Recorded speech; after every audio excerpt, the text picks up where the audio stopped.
Welcome to the F3 Nation Tech channel. In this video, we will provide an overview of the F3 Nation Slack app settings. So first, jump to the search bar, type in Open F3 Nation Settings, click that.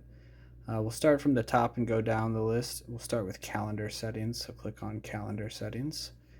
And from here, you can see at the very top, there's a General Calendar Settings. So we'll just start there. Click General Calendar Settings. You see there's only one option here, Send Queue Lineups, yes or no. In our case, we selected yes. You go back, you can see Manage Locations and Manage AOs. Primary difference is that a location is the physical location that the community knows it by, whereas an AO is what we at F3 would call that location. So let's look at locations first. Click More. Click Edit. So we have the different parks and schools that we work out at, and we can just look at one. Let's click Edit this one. See the location name is Progress Park. You can have a description of where we meet or however you want to name it. If it's tucked away, you can put that there. You see here we have the latitude, longitude, street address. Everything that F3 Nation maps would need to pinpoint the address will be listed here. This is directly linked to the F3 Nation maps. So here you can just go back and go back again. Now the manage AOs, we can look at that. Click Edit or deactivate, and now an AO may or may not have a location. For instance, Black Ops. Let's look at Black Ops. So you can click Edit Black Ops just to look at it. You can see there is no default location affiliated with the Black Ops because it rotates. It's not always the same location necessarily. But we do have a channel associated with it. The channel is Black Ops. But if we go back and look at a traditional AO like Center for Ants, we can go back to here. And again, there's a description, there's a title. You can even add an AO logo if you want. But here we have the default location is Lakeview Elementary because that is the location for this AO. So that's what that is right there. You can update this you need. Just make sure the channel is associated with it. That is important.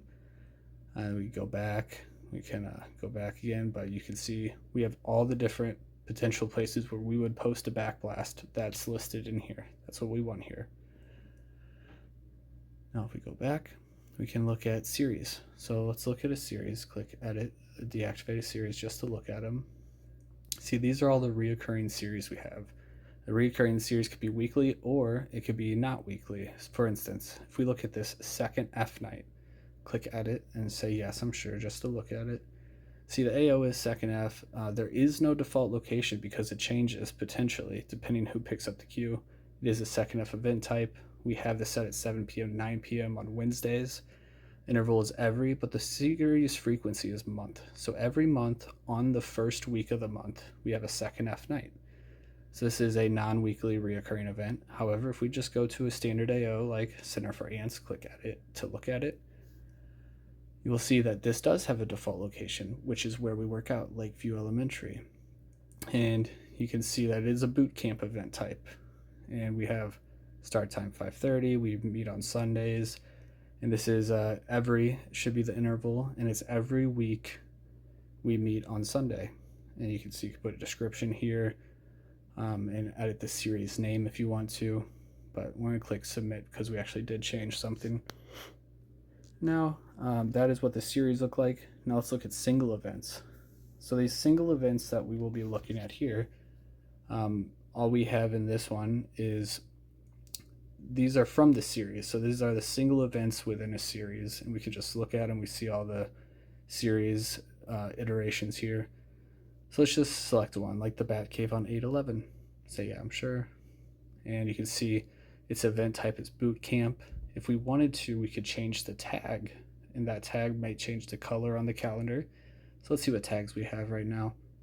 So we have open, VQ, anniversary, convergence, birthday queue, but let's say I want it to be a forge, and that's not an option. We can go back and go back again. And on the bottom, there's manage event tags. So we'll skip over types, and we'll click manage event tags. Click add a tag. We can see what's commonly used here. So here's some commonly used ones. We'll just go back. I want to add a new event tag called the Forge, and then we can select event tag. I'm used to it being orange, so I'm going to change it to orange. Here you can see the color is already in use. There's already an orange, but that's okay. We can have another orange, and then we would just submit that. So click submit.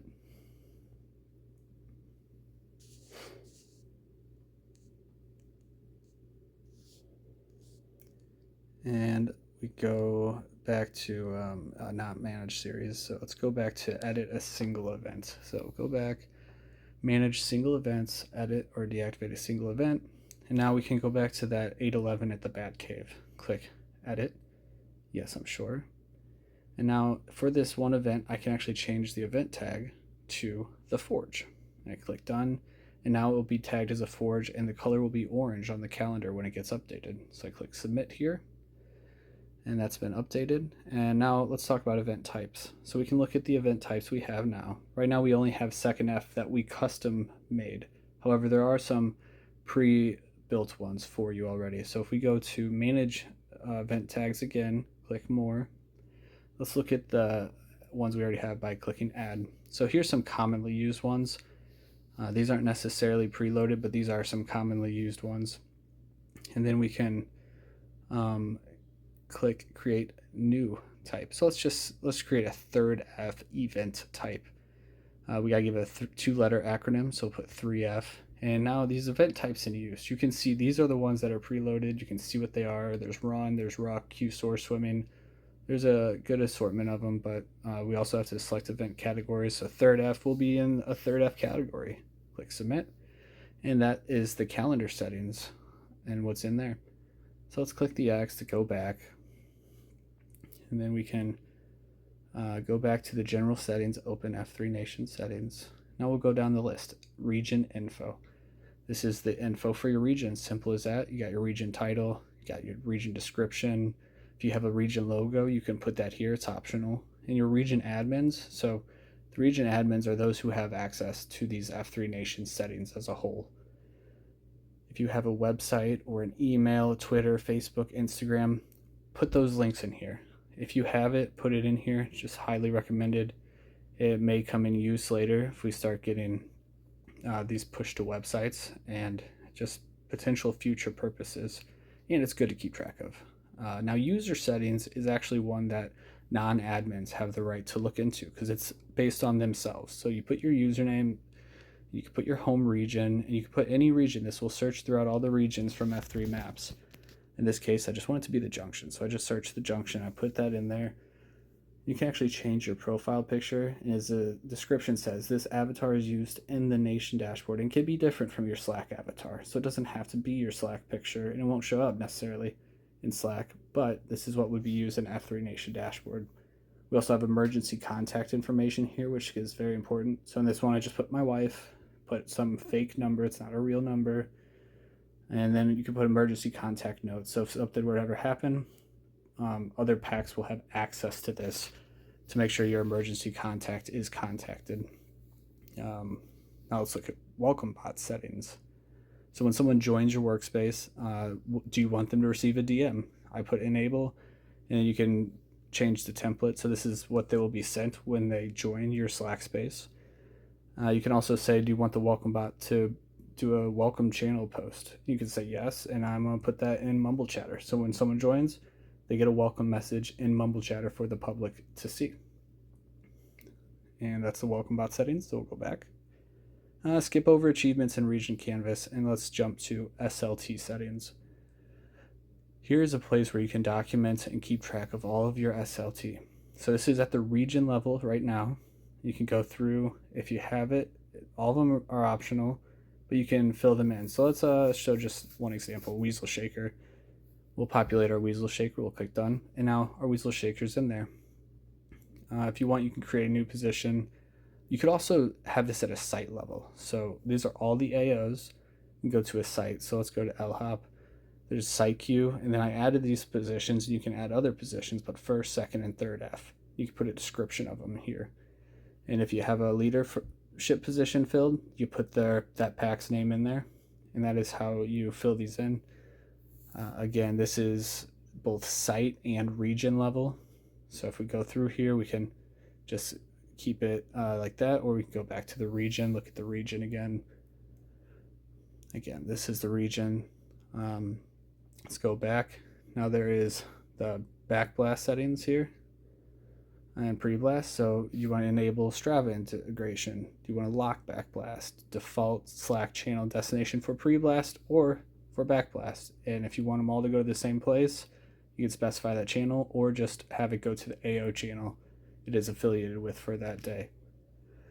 You can also modify the template. So this is what packs will have when they're going to fill out a backblast or a preblast. It'll automatically be populated for them. Helps them get a little head start on filling that out. Take a little bit of work off their shoulders. And now you have preblast reminder days before. So 1 day before, the queue will be reminded to post the preblast. Same with backblast reminder after the event. How many times do you want them to be notified? Default is 5, but if that's too many, you can lower it. Or if you want to do more, you can do more. So that's what we have here in the general settings for backblast and preblast settings. Now, scan it over, go back. Now, backblast email settings, another option. If you want to, you can enable this. In this case, it's disabled, but you can enable it. And you can even have it show up when you're filling out the backblast. You want them to send it. If you use an email from address, you'll need the password for that from address in order for it to work. And you can have a posty formatting for categories, make it look nice and spiffy. So just an option. You don't have to utilize this. You can disable it or enable it if you want to. You can play around with it. All right, so we'll go back into the last setting, which is custom fields. So custom fields, you can create as many as you want. On the top, we have number of burpees, blockies. Right now it's disabled. We used it during MABA, so it's a good one to keep track. Number of miles rucked, we always have that enabled for rucks, or we can create a new one. See, the type of entry is drop down text number. And if it is a drop down, then you would put the drop down options separated by comma right here. So like event type maybe used to be one. Now we can go back, and that is what these custom fields would look like. They'll show up in the backblast prompt, and that is the nation settings. So thank you for listening.